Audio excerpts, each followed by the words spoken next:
Kitab Kejadian pasal 21 ayat 1 sampai dengan ayat ke-7. Ishak lahir.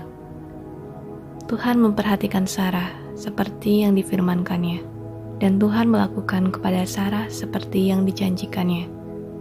Maka mengandunglah Sarah, lalu ia melahirkan seorang anak laki-laki bagi Abraham dalam masa tuanya, pada waktu yang telah ditetapkan, sesuai dengan firman Tuhan kepadanya.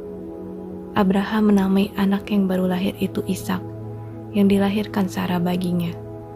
Kemudian Abraham menyunat Ishak, anaknya itu, ketika berumur 8 hari, seperti yang diperintahkan Tuhan kepadanya. Adapun Abraham berumur 100 tahun ketika Ishak anaknya lahir baginya.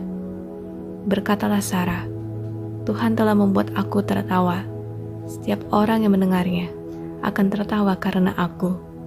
Lagi katanya, siapakah tadinya yang dapat mengatakan kepada Abraham, Sarah menyusui anak, namun aku telah melahirkan seorang anak laki-laki baginya pada masa tuanya. Ayat 8 sampai dengan ayat ke-21. Abraham mengusir Hagar dan Ismail. Bertambah besarlah anak itu, dan ia disapi. Lalu Abraham mengadakan perjamuan besar pada hari Ishak disapi itu. Pada waktu itu Sarah melihat bahwa anak yang dilahirkan Hagar, perempuan Mesir itu bagi Abraham, sedang main dengan Ishak anaknya sendiri. Berkatalah Sarah kepada Abraham, usirlah hamba perempuan itu beserta anaknya, sebab anak hamba ini tidak akan menjadi ahli waris bersama-sama dengan anakku Ishak. Hal ini sangat menyebalkan Abraham oleh karena anaknya itu. Tetapi Tuhan berfirman kepada Abraham, janganlah sebal hatimu karena hal anak dan budakmu itu. Dalam segala yang dikatakan Sarah kepadamu, haruslah engkau mendengarkannya. Sebab yang akan disebut keturunanmu, ialah yang berasal dari Ishak. Tetapi keturunan dari hambamu itu juga akan kubuat menjadi suatu bangsa, karena ia pun anakmu. Keesokan harinya, pagi-pagi Abraham mengambil roti serta sekirbat air, dan memberikannya kepada Hagar. Ia meletakkan itu beserta anaknya di atas bahu Hagar. Kemudian disuruhnyalah perempuan itu pergi. Maka pergilah Hagar dan mengembara di padang gurun Beersheba. Ketika air yang dikirbat itu habis, dibuangnyalah anak itu ke bawah semak-semak, dan ia duduk agak jauh, kira-kira sepemanah jauhnya, sebab katanya, tidak tahan aku melihat anak itu mati. Sedang ia duduk di situ, menangislah ia dengan suara nyaring. Tuhan mendengar suara anak itu, lalu malaikat Tuhan berseru dari langit kepada Hagar. Katanya kepadanya, apakah yang engkau susahkan Hagar? Janganlah takut, sebab Tuhan telah mendengar suara anak itu dari tempat ia terbaring.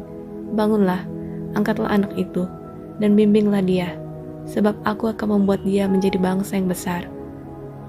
Lalu Tuhan membuka mata Hagar, sehingga ia melihat sebuah sumur. Ia pergi mengisi kirbatnya dengan air, kemudian diberinya anak itu minum. Tuhan menyertai anak itu, sehingga ia bertambah besar. Ia menetap di padang gurun, dan menjadi seorang pemanah. Maka tinggallah ia di padang gurun Paran, dan ibunya mengambil seorang istri baginya dari tanah Mesir. Ayat 22 sampai dengan ayat ke-34. Perjanjian Abraham dengan Abimelek. Pada waktu itu Abimelek beserta Pikol panglima tentaranya berkata kepada Abraham, Tuhan menyertai engkau dalam segala sesuatu yang engkau lakukan. Oleh sebab itu, bersumpahlah kepadaku di sini demi Tuhan, bahwa engkau tidak akan berlaku curang kepadaku, atau kepada anak-anakku, atau kepada cucu cicitku, sesuai dengan persahabatan yang kulakukan kepadamu. Demikianlah harus engkau berlaku kepadaku dan kepada negeri yang kau tinggali sebagai orang asing. Lalu kata Abraham, aku bersumpah. Tetapi Abraham menyesali Abimelek tentang sebuah sumur yang telah dirampas oleh hamba-hamba Abimelek. Jawab Abimelek, aku tidak tahu siapa yang melakukan hal itu. Lagi tidak kau beritahukan kepadaku, dan sampai hari ini belum pula ku dengar. Lalu Abraham mengambil domba dan lembu dan memberikan semuanya itu kepada Abimelek. Kemudian kedua orang itu mengadakan perjanjian. Tetapi Abraham memisahkan 7 anak domba betina dari domba-domba itu. Lalu kata Abimelek kepada Abraham, "Untuk apakah ketujuh anak domba yang kau pisahkan ini?" Jawabnya, "Ketujuh anak domba ini harus kau terima dari tanganku untuk menjadi tanda bukti bagiku bahwa akulah yang menggali sumur ini."